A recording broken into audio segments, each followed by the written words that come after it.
नमस्कार साथियों, आप सबका स्वागत है आपके अपने परिवार जीलियस अप्रोच में। तो कल सब हमने बाल विकास और शिक्षण शास्त्र के अंतर्गत मनोविज्ञान की परिभाषाओं के ऊपर बात की थी। आज हम मनोविज्ञान की संप्रदाय के बारे में चर्चा करेंगे। मनोविज्ञान का संप्रदाय अर्थात मनोविज्ञान की विभिन्न वाद जो अलग अलग वैज्ञानिकों ने दिए और उनसे संबंधित प्रश्न आपके एग्जाम में बनते हैं। तो चलिए अपन देखते हैं एक एक करके जितने भी संप्रदाय हैं उनके बारे में, ठीक है ना। तो चलिए मेरे साथ ध्यान दीजिएगा। मनोविज्ञान के प्रमुख संप्रदाय,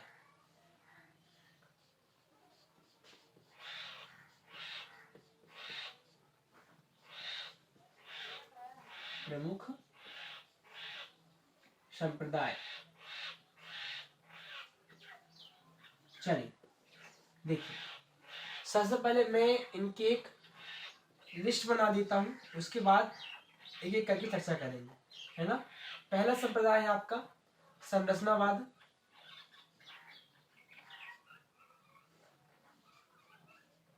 इसे निर्मितवाद या मोस्ट फेमस निर्माणवाद के नाम से भी जाना जाता है, जो एग्जाम में ऐसे पूछता है, निर्माणवाद। किसने दिया है ये बताएंगे आप, विलियम वुंट ने। विलियम वुंट कौन थे बताओ, सब लोग बताओ विलियम वुंट कौन थे भाई। मैंने पढ़ा है विलियम वुंट।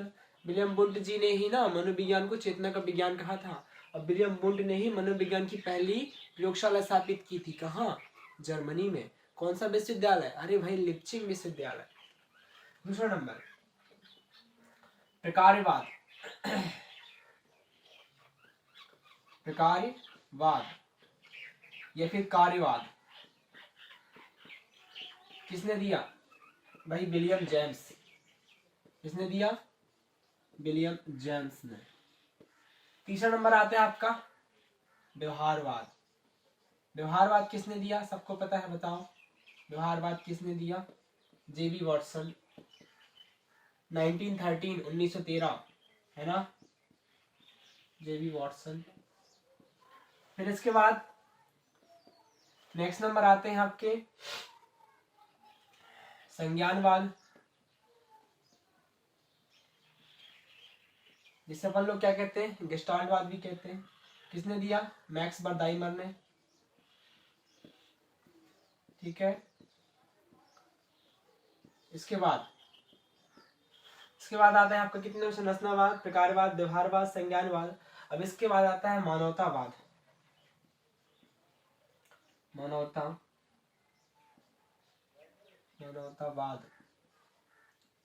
जिसे आशावाद भी कहते हैं। क्या कहते हैं? आशावाद। किसने दिया है? अब्राहम मोस्लो ने। अब्राहम मैस्लो ने, ठीक। इसके बाद आता है मनोविश्लेषणवाद।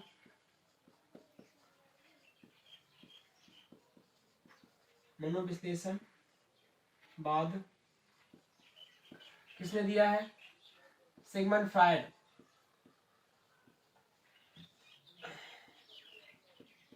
ठीक है ना, सिगमंड फ्रायड ने तो दिया है मनोविश्लेषणवाद। इसके बाद प्रेरकीवाद, लास्ट है प्रेरकीवाद। ये किसने दिया है आप बताएंगे? मैकडूगल, विलियम मैकडूगल, ठीक है। चलिए कितने वाद हो गए आपके पूरे? संरचनावाद, प्रकारवाद, व्यवहारवाद, संज्ञानवाद, मानवतावाद, मनोविज्ञान, मनोविश्लेषणवाद, प्रेरकीवाद। 3, 3, 6 और 1, 7 बाद हैं, और यहीं से प्रश्न बने हुए हैं, है ना। तो इसको आप एक बार नोट कर लीजिए, ठीक है। फिर अपन एक एक करके सारे बात की चर्चा करेंगे, है ना। चलिए नोट करिए।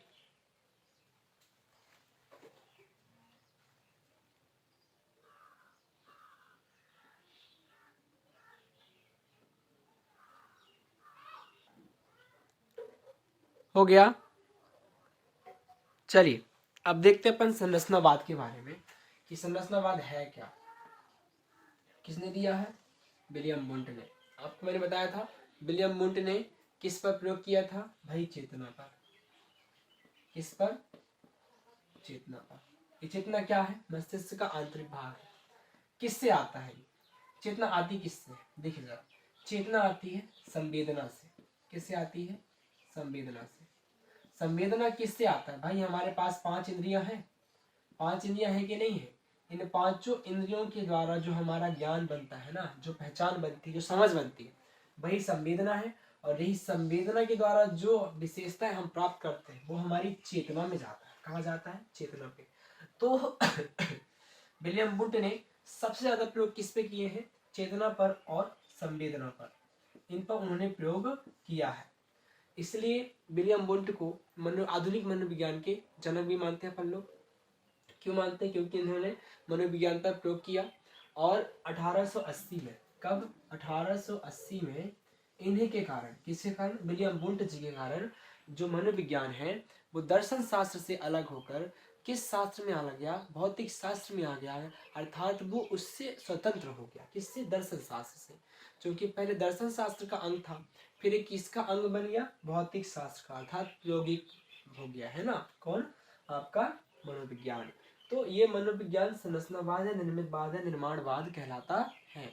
इसके तहत हम प्रयोग करते हैं चीजों पर, चेतना पर, संवेदना पर, है ना, ज्ञान पर हम प्रयोग करते हैं, वो निर्माणवाद कहलाता है। क्वेश्चन बना हुआ है निर्माणवाद किसका जनक कौन है? विलियम वुंट है। हो गया जी। चलिए अब इसके बाद अपन और देखते हैं थोड़ा सा आगे। ये संरचनावाद हो गया, इसको नोट करिए। फिर अपन देखेंगे प्रकारवाद या कार्यवाद, है ना।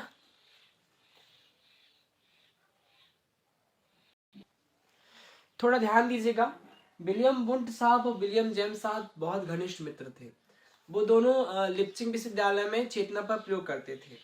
परंतु विलियम जेम्स साहब जो है उन्होंने वो अलग हो गए और वो चेतना के कार्य पर बल देने लगे। किस पर बल देने लगे? चेतना के कार्य पर। और विलियम वुंट साहब वो चेतना के आंतरिक व्यवहार पर बल देने लगे और विलियम वुंट साहब चेतना के कार्य पर बल देने लगे। इस तरह से दोनों के रास्ते अलग अलग हो गए। क्योंकि विलियम वुंट साहब ने क्या कार्य किया? उन्होंने संरचनावाद दिया। तो विलियम वुंट साहब ने चेतना के कार्य पर बल दिया, इसलिए उनका वाद क्या कहलाया? प्रकारवाद या कार्यवाद। ऐसे आप इसे याद रखेंगे, प्रकारवाद या कार्यवाद। किसने दिया है? विलियम वुंट ने, सॉरी विलियम जेम्स ने। किसने दिया है? William James. क्यों दिया? क्योंकि ये चेतना के कार्य पर बल देते हैं। किस पर बल देते हैं? चेतना के कार्य पर बल देते हैं, है ना। इसलिए क्या कहलाया? प्रकारवाद या कार्यवाद कहलाया। किनके द्वारा? विलियम जेम्स के द्वारा। कार्य कैसा? भाई कार्य कैसा होता है ऐसे समझिएगा, मैं एग्जांपल देता हूँ। देखिए, हमारे मान लो आप किसी बेड में सोए हैं, है ना, आपके ऊपर कोई, ये उदाहरण मैंने पहले भी दी, छिपकली आके पड़ी। छिपकली आके पड़ी तो आप सोचो कुछ ना कुछ आके गिरा है, जिसके 4 पैर हैं, है ना, शायद पूंछ भी है ना। तो आप क्या कर रहे हो? उसकी व्याख्या कर रहा है। क्या कर रहे हो? व्याख्या। फिर उसके चलने के बाद आपको महसूस हुआ या तो ये क्या होगा, या तो ये कुछ ऐसा जीव है ना, या तो छिपकली होगी या फिर चूहा होगा, है ना। आपने उसका नामकरण कर दिया। फिर आप जैसे चद्दर बाहर करोगे वैसे ही आप देखोगे तो पहचान जाओगे। तो क्या होता है? प्रत्यक्षीकरण। चेतना कार्य किस पर डिपेंड करता है? प्रत्यक्षीकरण पर। किस पर जी? प्रत्यक्षीकरण पर। प्रत्यक्षीकरण। प्रत्यक्षीकरण हम कितने कार्य से करते हैं? 3 प्रकार से। कितने प्रकार से करते हैं जी? 3 प्रकार से। कौन कौन से? पहले अपन करते हैं व्याख्या,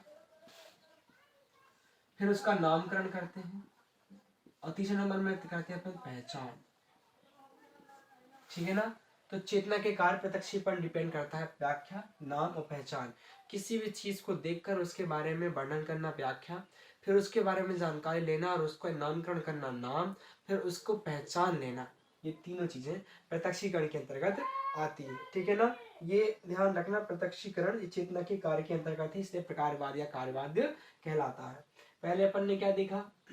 संरचनावाद। फिर क्या देखा अपन लोगों ने? प्रकारवाद। अब देखेंगे अपन लोग संज्ञानवाद। सॉरी, पहले संरचनावाद, फिर प्रकारवाद, फिर व्यवहारवाद, है ना। व्यवहारवाद जेबी वॉटसन जी का, इसको नोट कर लीजिए।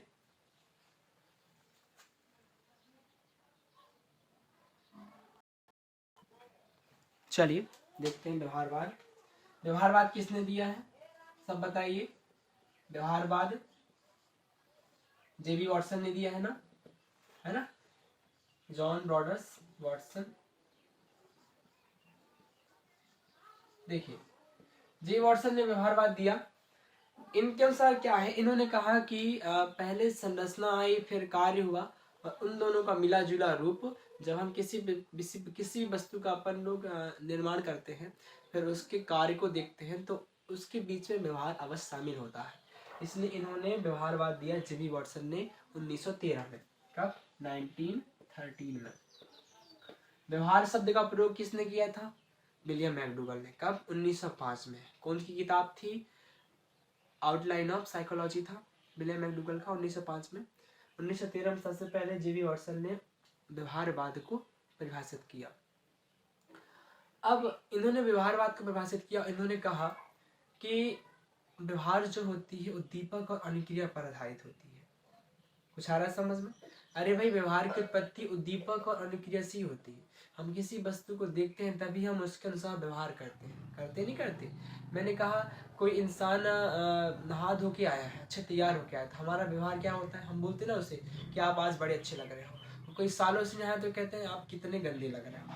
तो उसको देखकर ही हमने तो उसके अनुसार व्यवहार किया ना, अनुक्रिया किया नहीं किया। तो व्यवहार उद्दीपक और अनुक्रिया पर आधारित होती है, न कि आनुवांशिक गुणों पर। क्वेश्चन बना हुआ है। तो दीपक और अनुक्रिया क्या है? वातावरणीय वस्तु है ना। तो क्वेश्चन आपसे पूछ सकता है कि व्यवहार किस पर आधारित होता है, तो आप बताओ कि व्यवहार आधारित होता है और दीपक और अनुक्रिया पर, ना कि वातावरण पर। क्लियर है? चलिए, क्वेश्चन बना हुआ है। हाँ जी, तो व्यवहारवाद किसने दिया? जॉन रॉडर्स वॉटसन ने दिया, है ना। इससे संबंधित जो मैंने बताया वो देख लेना। और इससे उन्होंने व्यवहारवाद से संबंधित उन्होंने एक कथन भी कहा था जेबी वॉटसन ने, बता देता हूं मैं।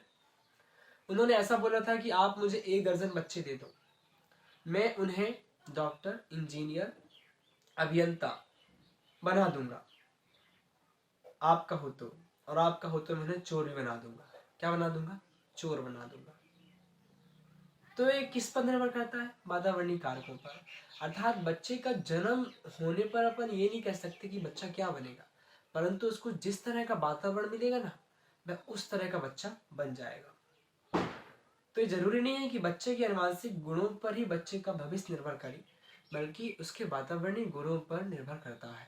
अर्थात बच्चे को जिस तरह का परिवेशिक वातावरण मिलेगा, बच्चा उस तरह का क्या होगा, उसका भविष्य बनेगा, है ना। तो व्यवहार शब्द जो है किस पर निर्भर करता है? वातावरण पर। 1 नंबर क्वेश्चन बनेगा ये, ना कि वातावरण पर निर्भर करता है, ना कि आनुवंशिकता पर, है ना।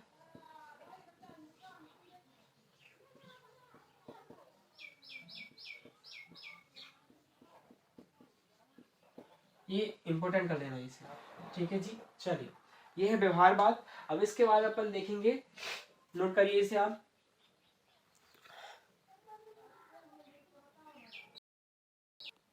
चलिए अब देखते हैं समग्रवाद, संज्ञानवाद या गेस्टाल्टवाद।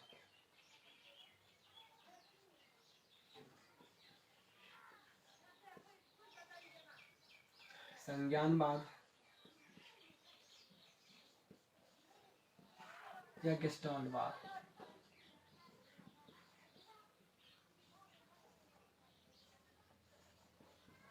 किसने दिया? बर्दीमर ने, है ना। मैक्स बर्दाइमर ने क्या दिया? संज्ञानवाद। देखिए, अपन लोग अभी चेतना व्यवहार की पर चर्चा किए हैं, 2 ही बात देखी है। तो चेतना और व्यवहार का दोनों के मिलाकर जो बाद बना ना, वो बना आपका समग्रवाद या संज्ञानवाद, या फिर गेस्टाल्टवाद कहते हैं। गेस्टाल्टवाद जो है अंग्रेजी भाषा का शब्द है। गेस्टाल्टवाद किसका है? अंग्रेजी भाषा का है। और जो गेस्टाल्ट है ना, गेस्टाल्ट ये लैटिन भाषा का शब्द है। क्वेश्चन पूछा हुआ, जिसका अर्थ होता है समग्र या पूर्ण। क्या होता है? समग्र या पूर्ण। क्लियर है जी? ऐसा क्वेश्चन बना हुआ है ना। तो सॉरी, ये गेस्टाल्ट जो है लैटिन नहीं, जर्मन का है ना। इसका है, जर्मन भाषा है। सॉरी, क्या है ये? जर्मन है। क्या है ये? जर्मन। जर्मन भाषा का शब्द है गेस्टाल्ट। इसका अर्थ होता है संपूर्ण या पूर्ण, है ना। गेस्टाल्ट। गेस्टाल्ट क्या है? देखिए, हमारे द्वारा जो चेतना है और जो हमारा व्यवहार है, उन दोनों का मिला जुला रूप क्या कहलाता है? आपका समग्रवाद कहलाता है। इसलिए यह पूर्णता की ओर बात करता है। इसके दो दो विधियां भी हैं, जो कि किससे? पूर्ण से अंश की ओर चलता है, पूर्ण से अंश की ओर। ठीक। दूसरा नंबर होगा स्थूल से सूक्ष्म की ओर, स्थूल से सूक्ष्म की ओर ये चलता है। ऐसे क्वेश्चन बन सकता है आपसे, है ना। तो ये हो गया आपका क्या? समग्रवाद, संज्ञानवाद या फिर गेस्टाल्टवाद। ठीक है ना। ध्यान रखिएगा, मनोविज्ञान में समग्रवाद व्यवहार और चेतना दोनों का अध्ययन करता है। कौन? समग्रवाद। इसके कुछ समर्थक भी हैं, जैसे मैक्स बर्दाइमर ने समग्रवाद दिया। ऐसे कुछ समर्थक मैंने पहले बताए थे आपको, कोहलर, कर्ट कोपका और कर्ट लेविन, है ना। वो थे, देख लीजिए आप समर्थक। कोहलर, कोफका और कर्ट लेविन। देखिए, मैं कुछ चीजें, सारी चीजें लिखा तो नहीं सकता, पर जो चीजें बोलता हूँ ना वो भी इंपॉर्टेंट है, उन्हें भी आप नोट कर लिया करिए, है ना।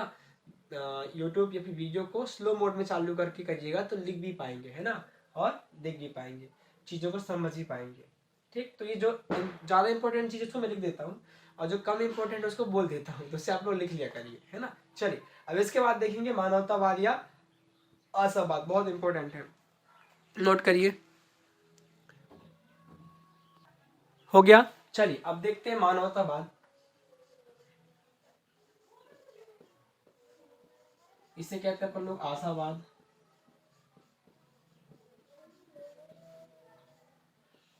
किसने दिया है? अब्राहम मैस्लो साहब ने।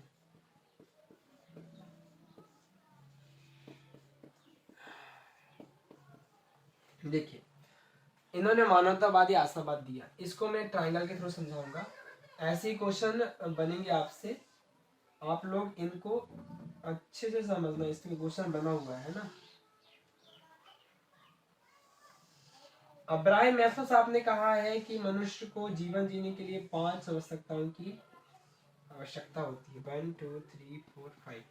सबसे पहली आवश्यकता होती है शारीरिक आवश्यकता। अभी समझा दूंगा, पहले देख लो जरा, है ना। लिखना नहीं है, शारीरिक आवश्यकता। 1 मिनट पूरा समझाऊंगा, है ना। शारीरिक आवश्यकता।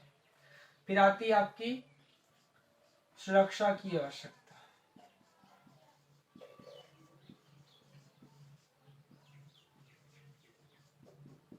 फिर आती है समाज की आवश्यकता।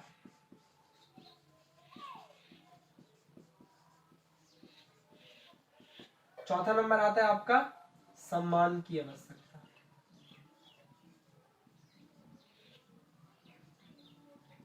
और लास्ट नंबर है आपका आत्मानुभूति की आवश्यकता।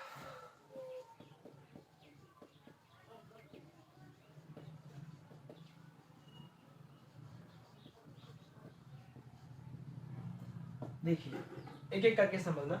शारीरिक आवश्यकता, अरे भाई पहले बच्चा जन्म हुआ, ये बहुत ही प्यारा बच्चा मैंने बना दिया, देखो ये टीका भी लगा हुआ है। बच्चा जब जन्म हुआ तो जन्म होने के बाद उसको उसकी शारीरिक आवश्यकता होगी नहीं होगी? उसको बढ़िया आप शारीरिक से तंदुरुस्त करोगे, आप उसे तेल मालिश करोगे, कर दिए। अब बच्चा जैसे ही थोड़ा बहुत बड़ा हुआ तो वो पैर के बल चलने लगा, तो यहाँ वहां जाएगा, आग के पास जाएगा, कुएं के पास जाएगा, चीजों के साथ खेलेगा, है ना। तो हमें क्या जरूरत है? हमें जरूरत है कि उसकी सुरक्षा करें। दूसरा नंबर जाता है सुरक्षा की आवश्यकता। फिर बच्चा से बड़ा हो गया, बाल्यावस्था में पहुंच गया, तो दोस्त भाई के साथ मिलेगा, समूह बनाएगा, तो उसे समाज की आवश्यकता होगी। चौथा नंबर सम्मान की आवश्यकता। बच्चा जब किशोर अवस्था में आ गया तो उसे जरूरत है कि उसके मम्मी पापा उसका सम्मान करें, उसके छोटे उसको सम्मान दे, उसके टीचर्स के साथ उसका तालमेल बना रहे, तो सम्मान की आवश्यकता। अब जब वो किशोर अवस्था पार हो गया, प्रौढ़ावस्था में आ गया, जब उसकी शादी ब्याह हो गया, तो वो क्या करेगा? आत्मानुभूति, मतलब सब कुछ करने के बाद, पढ़ाई लिखाई जॉब वगैरह करने के बाद उसको जरूरत रहेगी भगवान में मिल जाने की, गॉड भक्ति करने की, वो होती आत्मानुभूति की आवश्यकता, है ना। चलिए, अब ध्यान देना, ये शारीरिक आवश्यकता है, सुरक्षा की आवश्यकता, समाज की आवश्यकता और सम्मान की आवश्यकता। इन चारों में ध्यान रखना 95% लोग पहुंच जाते हैं।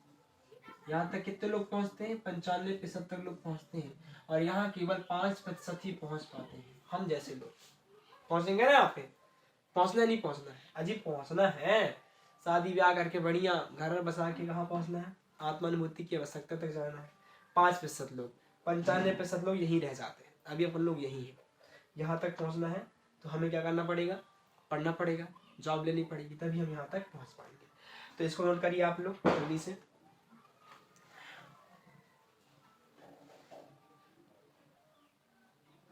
तो चलिए अभी एक बात और, बेसिकली हमारे पास 2 बात बचे हैं, जिनमें से एक इम्पोर्टेंट है मनोविश्लेषण बात, बहुत इंपॉर्टेंट है जी।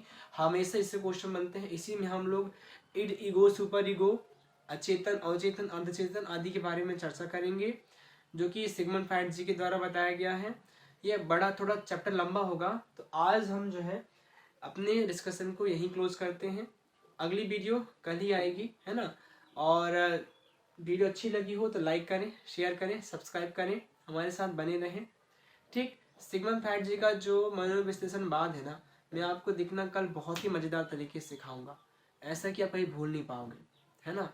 तो चलिए आज के लिए बस इतना ही, कल फिर मिलते हैं आपके साथ। तब तक के लिए थैंक यू सो मच।